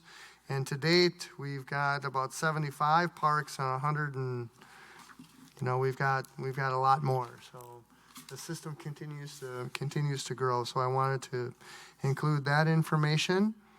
And then that's all the communication I have. One question on that table that you gave us here that's actually just in the agenda comments. You have community parks as two. Didn't we reclassify the Nine Springs Golf Course and the Sunnyside Dog Park as community parks because of their uniqueness? That's a good point. That's a good point. It's a little bit confusing because it says number of areas, parentheses, parks, but then horizontally it says community parks too. No, I agree. Well, I don't know. I agree. I guess what I wanted to show is that we do have a GIS staff person, and he's beginning to start to put together all the city-owned park parcels, and so that work is being done. So, and the one down at the bottom there, undeveloped, 16 parcels that we have undeveloped, which means unplanned also. So that's the next thing that we got to begin to start to do is start to get some planning work done in these parks. That's all I have, Sue. In the Okay. are we on the park and open space? Yep, I just did that one. Just Yep. I saw it doesn't show up on black and white, but in the packet right here, there's quite a bit of red added in. So those are all additions, is it, into there? I did see page 42 out of 50 in the packet still has that picture of a beer garden. Yeah, we were going to get rid of that. Oh, look at that.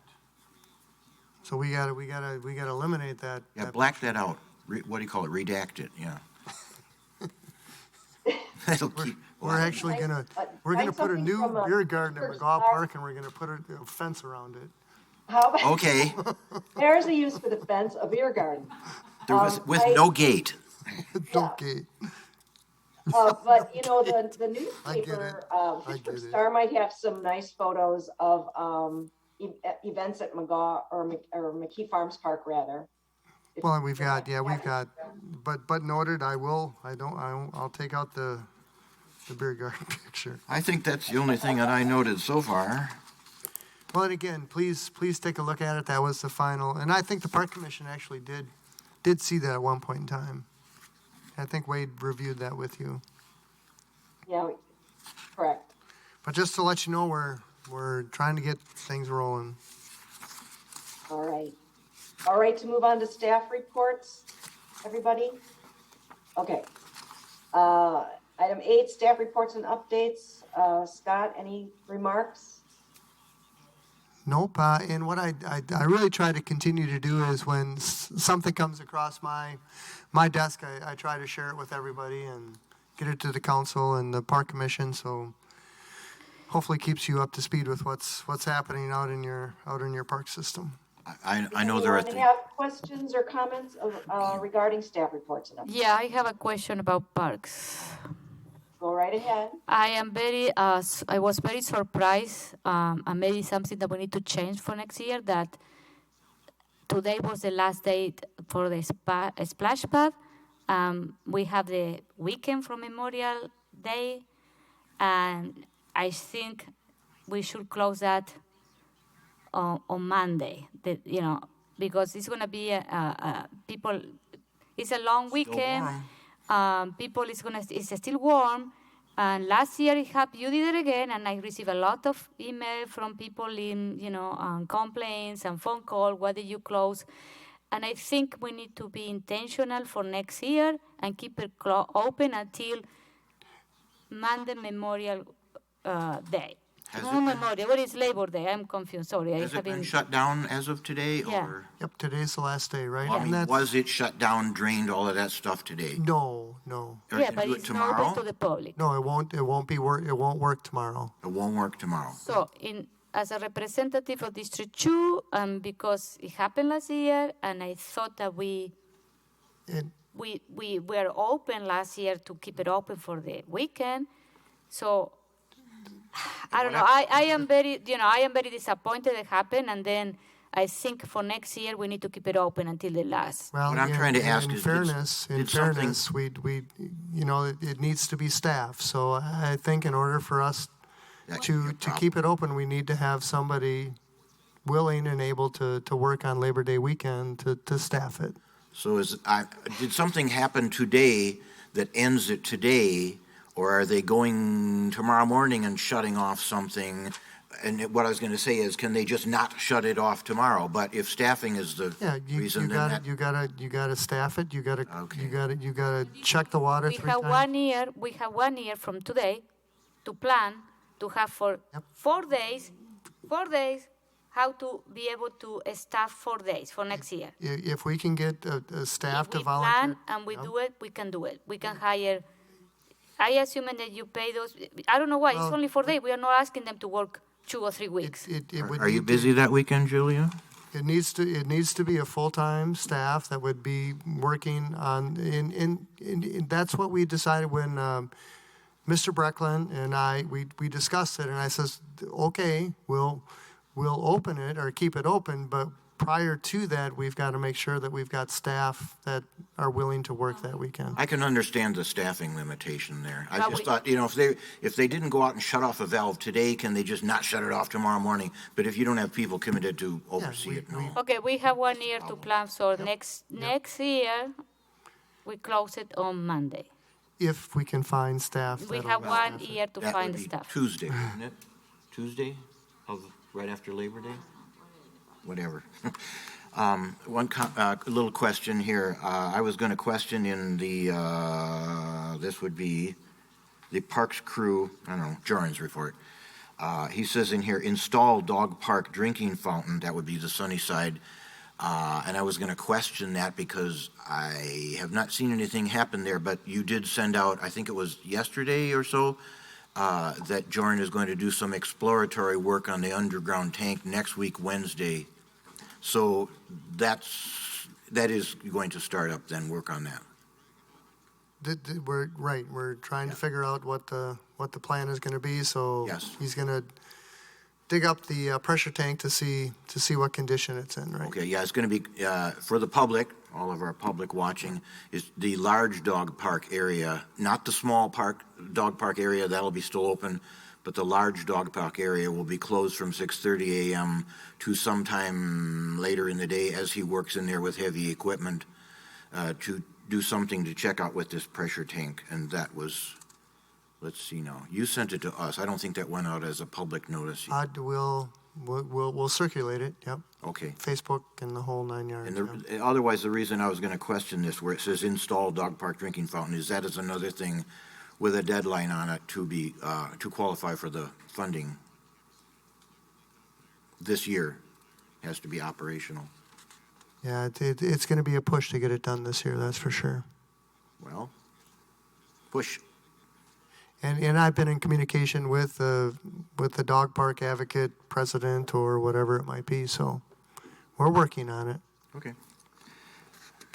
And it also has that he's working, well, new playground in McGaw by pickleball courts. I haven't seen anything, so there's just behind the scenes Well, things in it progress. really Yeah, is. I know we already selected the playground equipment. Right, and it's a matter of supply chains and when we can get them and those kinds of things. So Right. that's definitely on the list, along with Hillside Heights Playground.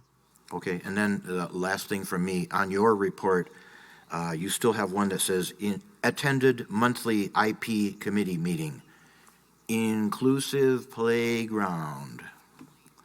Otherwise, IP sounds like, internet address. Okay.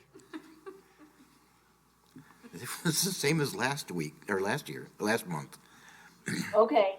And Scott, I do agree with Julia. I understand there's severe limitations to trying to find a way to staff, but it would really be a great service to the community to have that splash pad stay open through Memorial Day, or Labor Day, excuse me. So I too hope that in this year we can maybe have some creative ideas on how to get that done. Does anybody have any other questions or comments about staff reports and updates?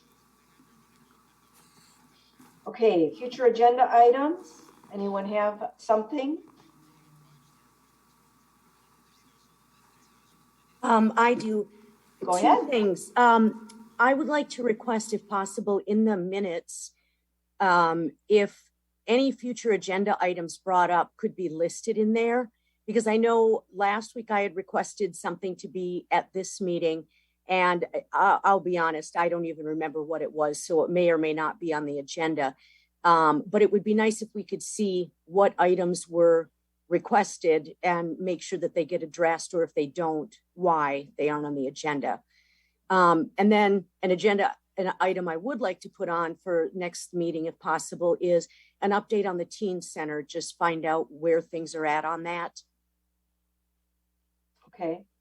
I had one too that I mentioned a couple months ago, and at some point, it does not have to be next month, and I don't think there'd be someone on staff able to do that, but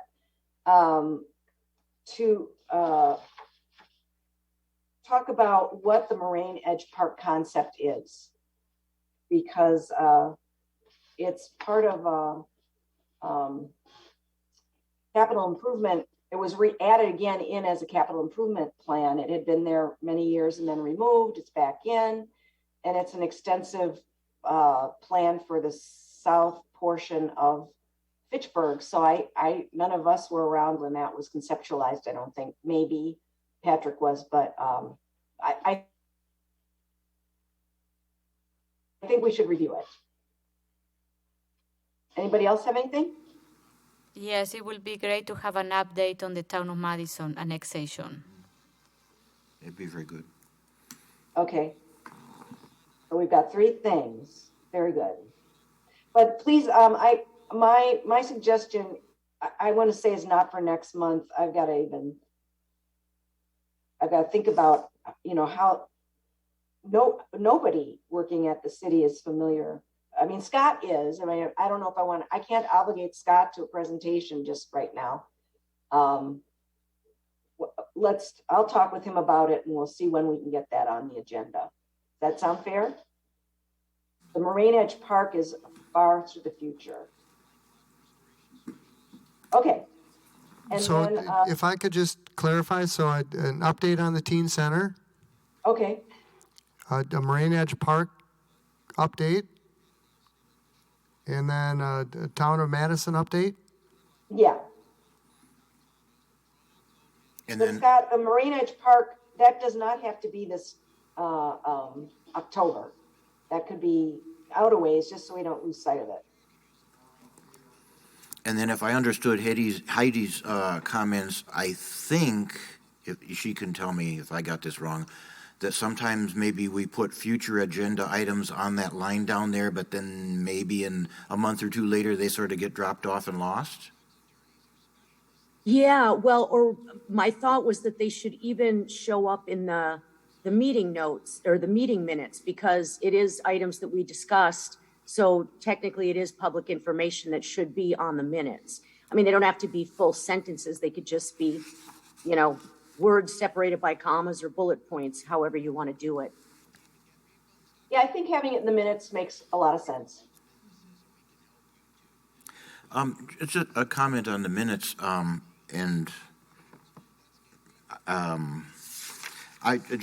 because I forgot to say this earlier, I would, again, I think I've said this before, like to encourage, Scott, if you hear any pertinent points, good thoughts or something or other from our discussions, to include those in the minutes. I would always like to see more in the minutes that captures our discussion. And I'll just use this as an example. I did not ask for this to be changed in the minutes or something, but just solely as an example in our minutes for this one here, it's the Fitchburg Greenway System Pilot Project. Steve Arnold attended and provided the background for this request. If it would say more of what the request was, put up some example signs on a couple of places for a bike path, for people to see, for wayfinding, you know, a little more to what it was about in the minutes would be helpful, partly for us, but also for the public.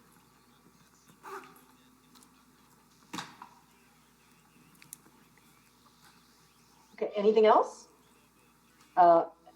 Item 10, our announcements. The next two meetings, October 6th, November 3rd, 6 p.m. And now we're looking for a motion to adjourn. I'll move to adjourn. Second. It's Those in 8 favor? o'clock, right on time. Let's vote. Those in Aye. favor? Aye. Aye. Any Aye. opposed? Okay, yep.